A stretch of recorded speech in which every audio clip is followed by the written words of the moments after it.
Thing, one thing. Now, there are some one things in the Bible. We will first of all open Psalms chapter 27, verse 4. It is always difficult to find out the priorities. I know we all suffer. What is the most important thing to decide?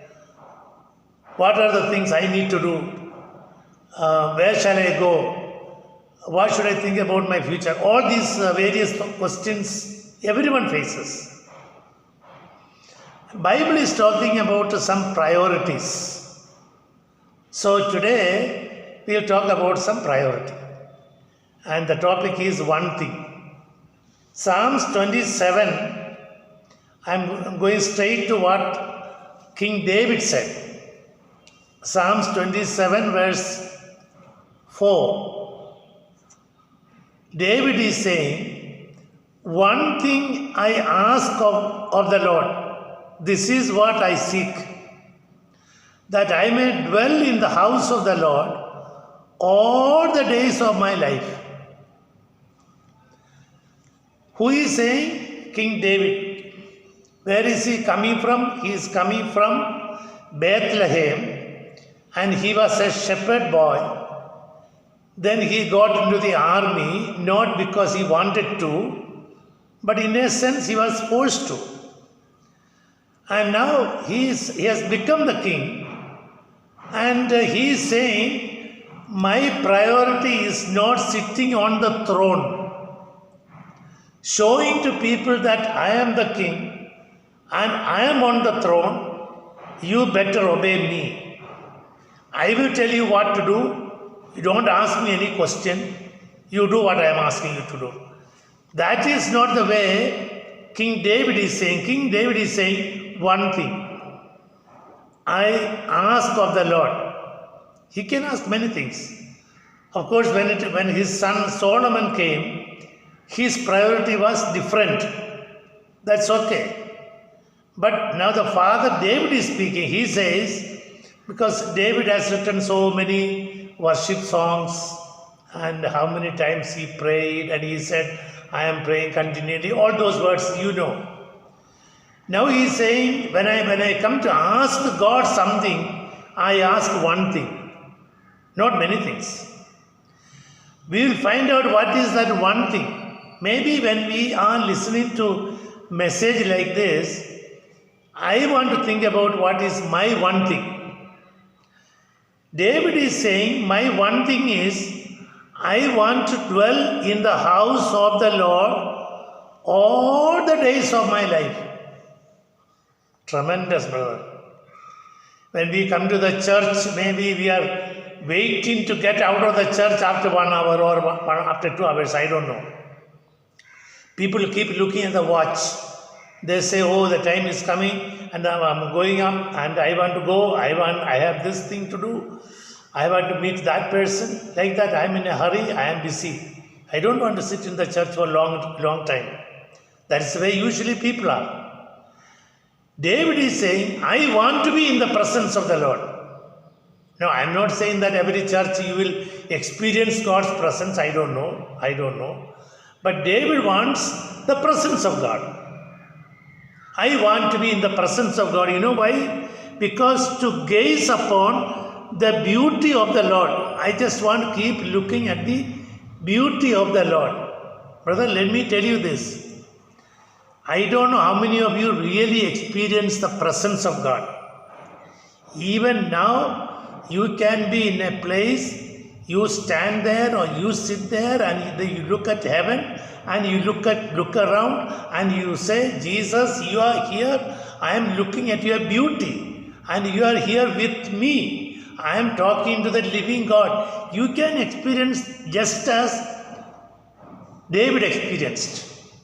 Of course, our time is much more better because Jesus had not come in the Old Testament. He came in the New Testament. Then he said, where 2 or 3 gather, I will be there. Then he said, I will be with you always. And wherever you are, I am coming there. In the Old Testament, it was not like that. That is why he says, I want to gaze upon the beauty of the Lord and to seek Him in His temple.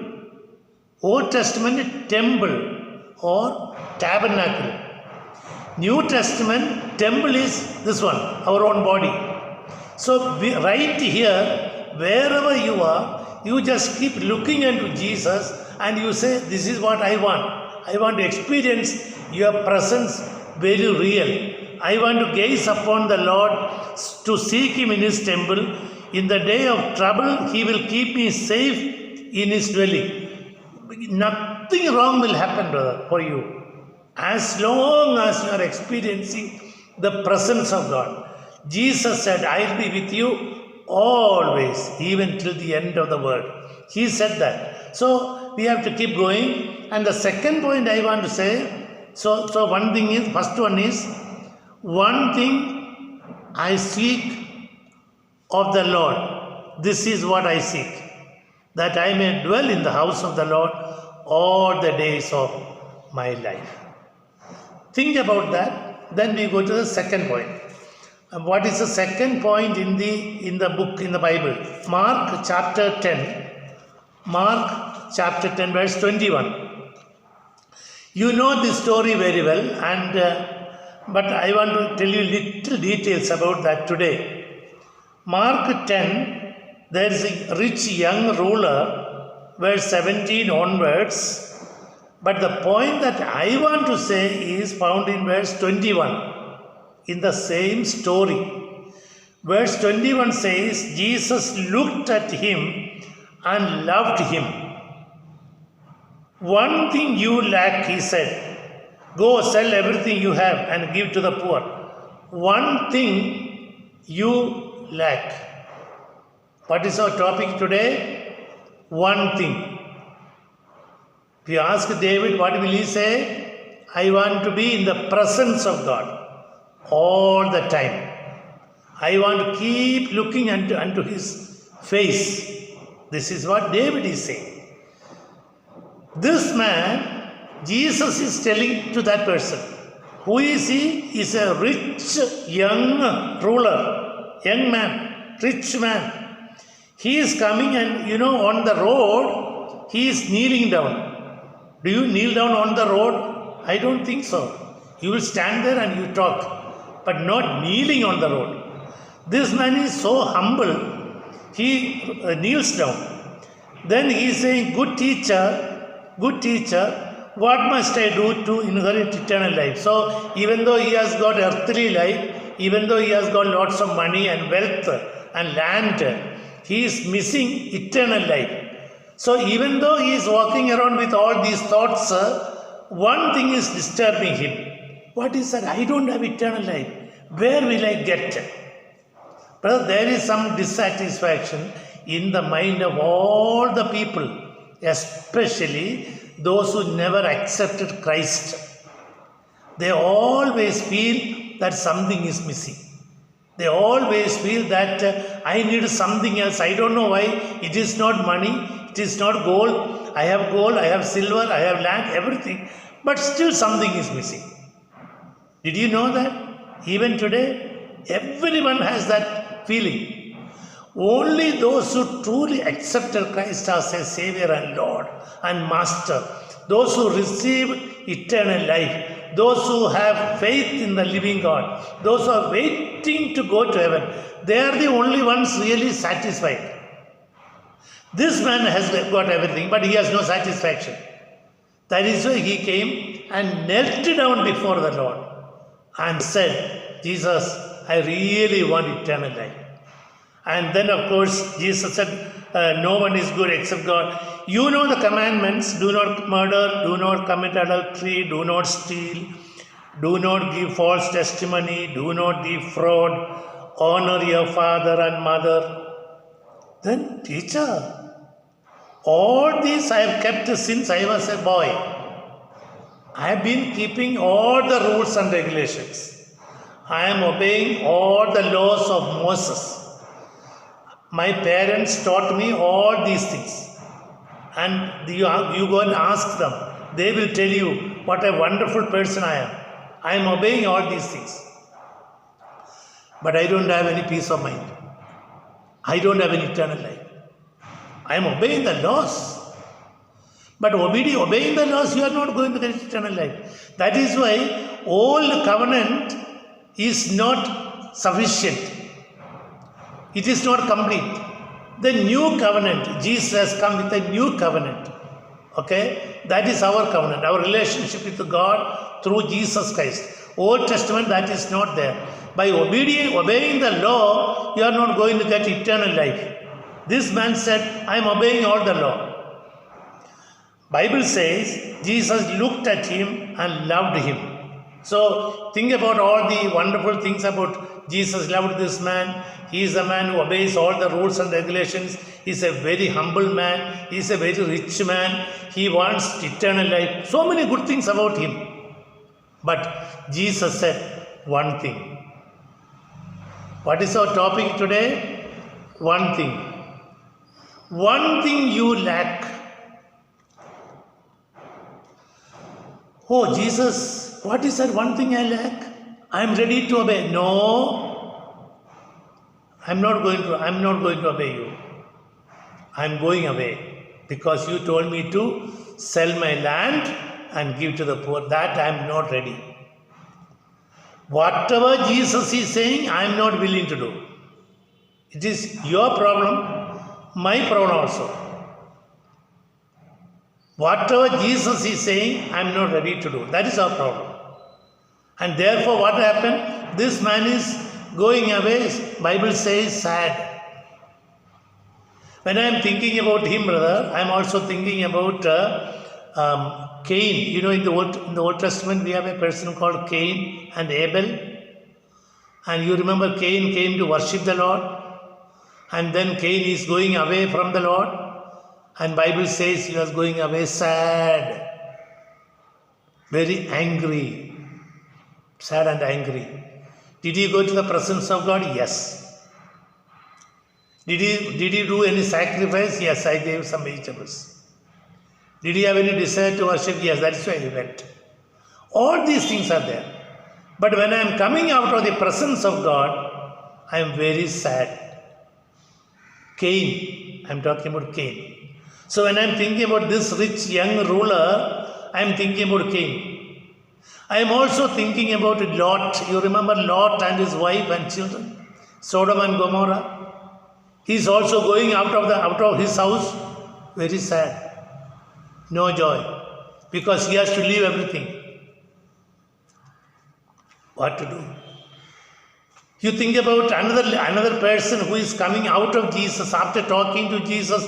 Just like this man talking to Jesus, he is going away very sad. I am thinking about another man. You know another person, Samaritan woman. She is also talking to Jesus. After talking to Jesus, she is so excited. She is ready to do whatever. And she became an evangelist.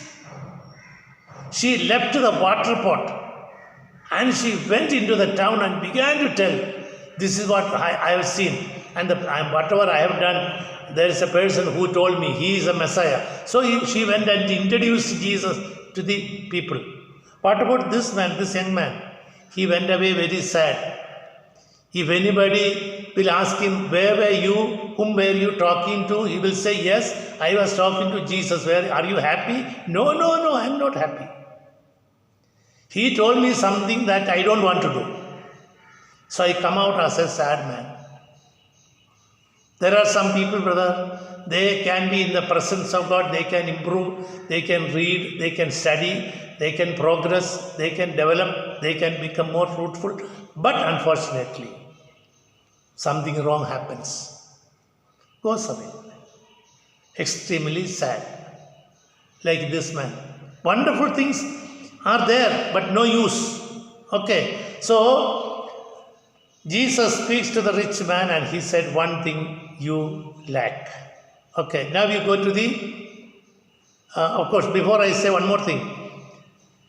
This man is not willing to sell the land to give to the poor. Jesus did not tell the New Testament people to sell your land and give to the poor. Jesus did not say. Apostles did not preach. But you remember, some believers, they sold the land. And particularly, you remember the person called Barnabas. He sold the land, he gave to the church, and then he began to become a missionary. So there are people who are able to listen. One thing you lack, you have too much love for these worldly things. That's what Jesus said.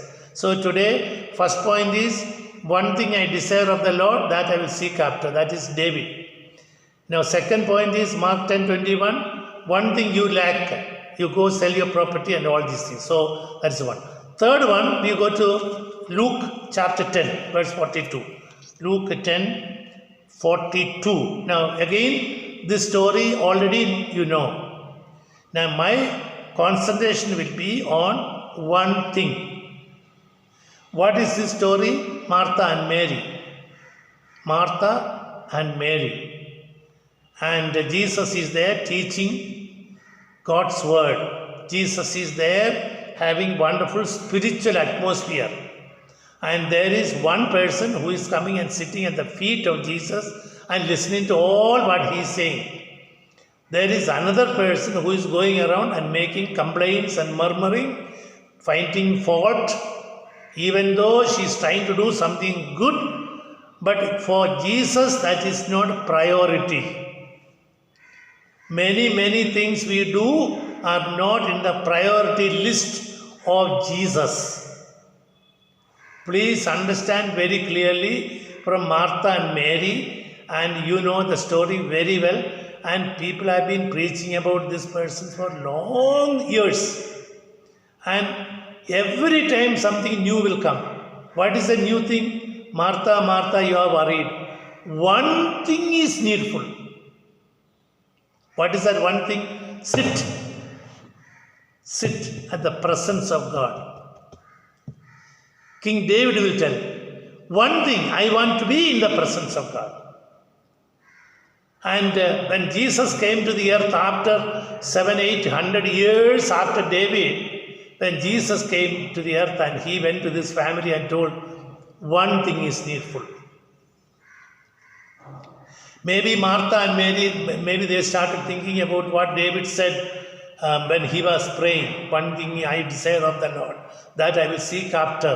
I want to dwell in the house of the Lord forever and ever. Now Jesus is telling that in the family, saying that one thing is needful. Martha, you are lacking it. Mary has chosen. So this morning, brothers, I am not entertaining you. There is no entertainment here. These are the words of God. And it is eternally kept in the Bible. And when you are thinking, each one has to make a decision. What is that one thing I am looking for? What is that one thing? You tell God, brother, and God will know what is in your mind. So, now thinking about Martha, Mary and all these things, Mary chose the best. So, in my message, I always say equal opportunity for two sisters. Both of them could have chosen Christ and His words, but one person was complaining and murmuring, and Jesus had problem with that lady. The other person chose. Okay, that is the thing. Now we will go to the next point. We have only two more points, and one thing is next one. Fourth point is John chapter 9. John chapter 9, we have verse 25. John chapter 9, verse 25. But this chapter is talking about a man born blind. And you remember Jesus, the disciples asked Jesus why this man is born blind, because his own sin or his parents' sin? And like that, there is a question. And Jesus, he having said this, he spit on the ground, made some mud with the saliva and put it on the man's eyes. Go, he told him, wash in the pool of Siloam. This word means sent. So the man went and washed and came home seeing. Okay? The story is known to you. But it is a very interesting story to learn. You know why? because it is not only this man is involved, the Pharisees, the scribes, and the religious people, his parents, everybody involved in this conversation. And during this time, this man, our point is, we have only one point, that is verse 25. He replied, whether he is a sinner or not, I don't know. One thing I know. Who is saying? This blind man. If you ask me details about all what happened, I am not in a position to explain to you. Because these Pharisees and all these people who wants to find mistake, wants to find fault with Jesus, they are coming and questioning him. They are coming and questioning his parents also. If the parents are saying, you see that person going, Jesus, and he is the one who opened my son's eyes. They know that they opened. They don't want to say.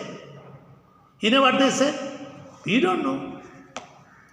And Bible says that they said, no, we don't know. Why? Because if they say yes, then they will be excommunicated from the church. You don't need to, we will not give you membership. Because you are not Moses' disciples. You are Jesus' disciple. That is why your son got healing, and you don't want to say that. And if you say, then you are out. You are giving glory to Jesus. No, we will give glory to Moses, not to Jesus. Then finally, these people came to this man. Parents are saying, we don't know. Then this man says, second time, verse 24, they summoned the man who had been blind. Give glory to God. They said, we know this man is a sinner. Who is the man? Jesus is a sinner. That's what they are saying.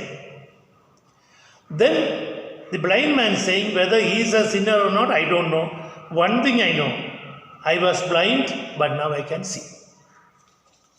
Brother, what are we learning from here? We will not know all the details of everything. We don't know too much of theology. We don't know too much of philosophy. We don't know too much of psychology. We don't know too much of pneumatology. All these things we don't know. But do you know one thing? Once upon a time, I was a horrible fellow, sinner. My name is like this. But today, my condition is changed. Sinner turned to be a saint. I was blind, but now I can see. One thing I know. Will you be able to say? One thing I know? Brothers, the purpose of me saying all these things because somewhere along the line we have to give the answer. To ourselves, to God. Honestly, I am so pleased with this one thing. This is one of my favorite messages that I speak. And I also want to examine myself.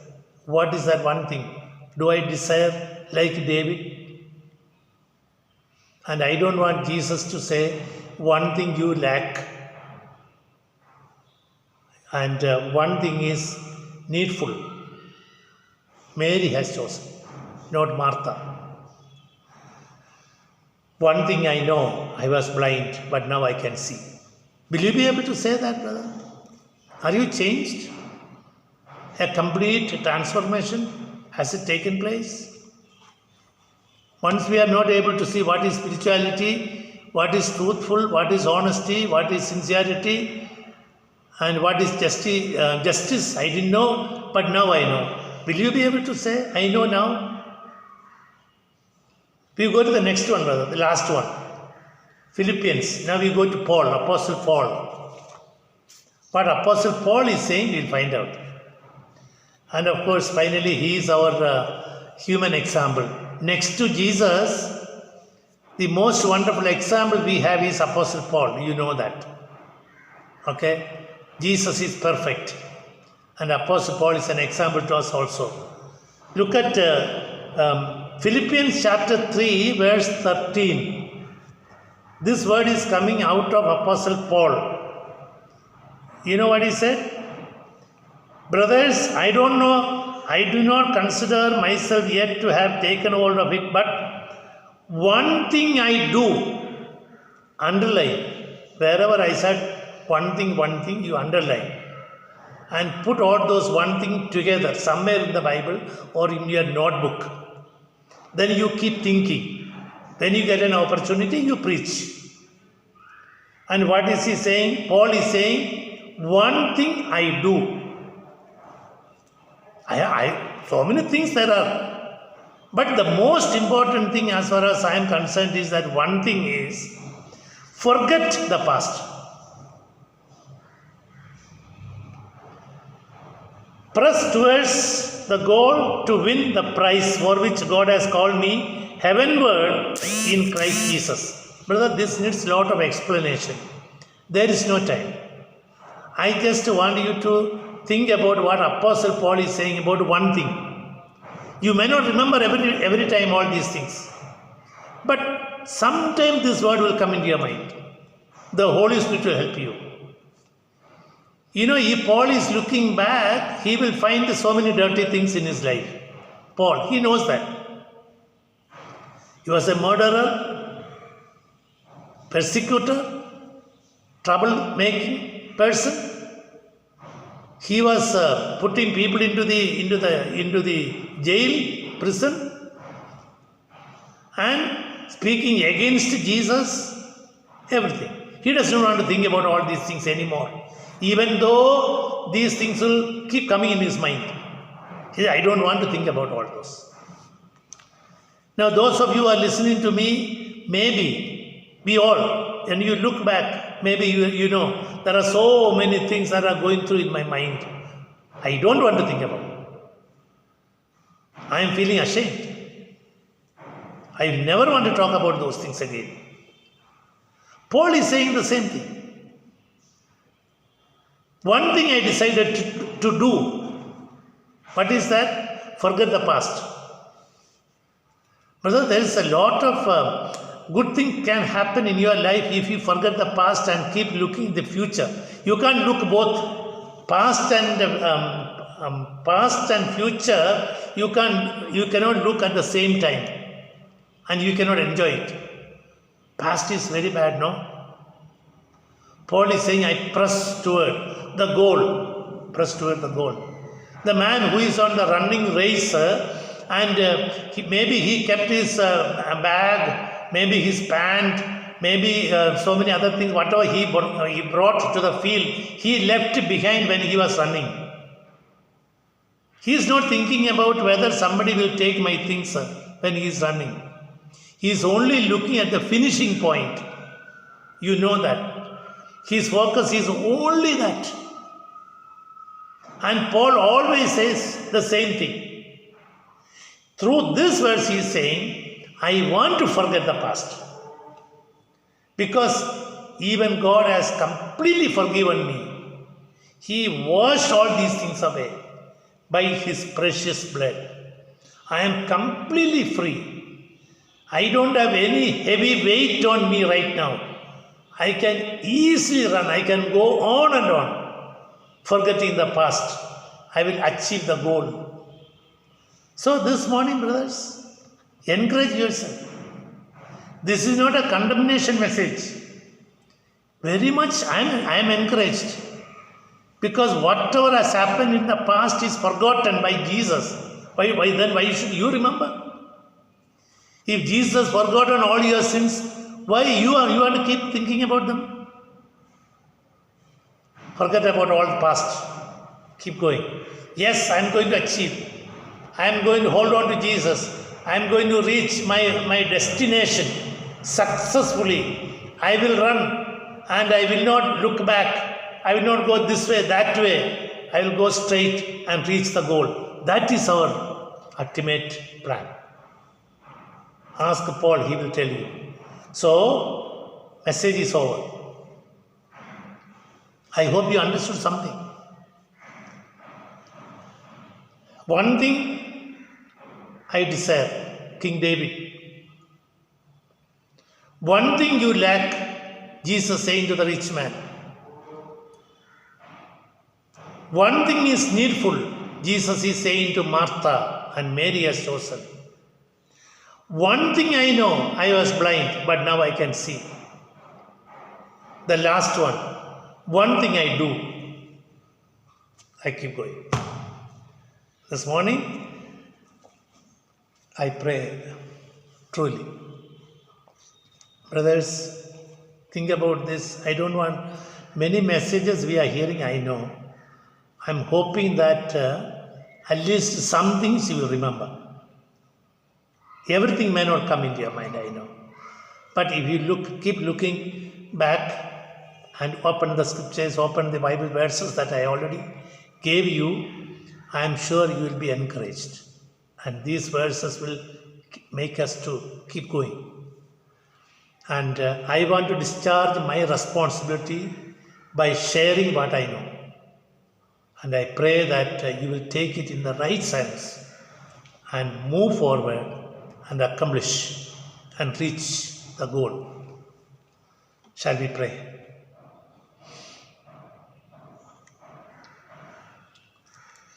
Heavenly Father, again, we are reminded of so many, one thing most important in the Bible, people's decision and what Jesus demands from us.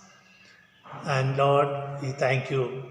Even though we don't understand everything, but whatever we understood, we want to be truthful and honest to the word that is spoken to us.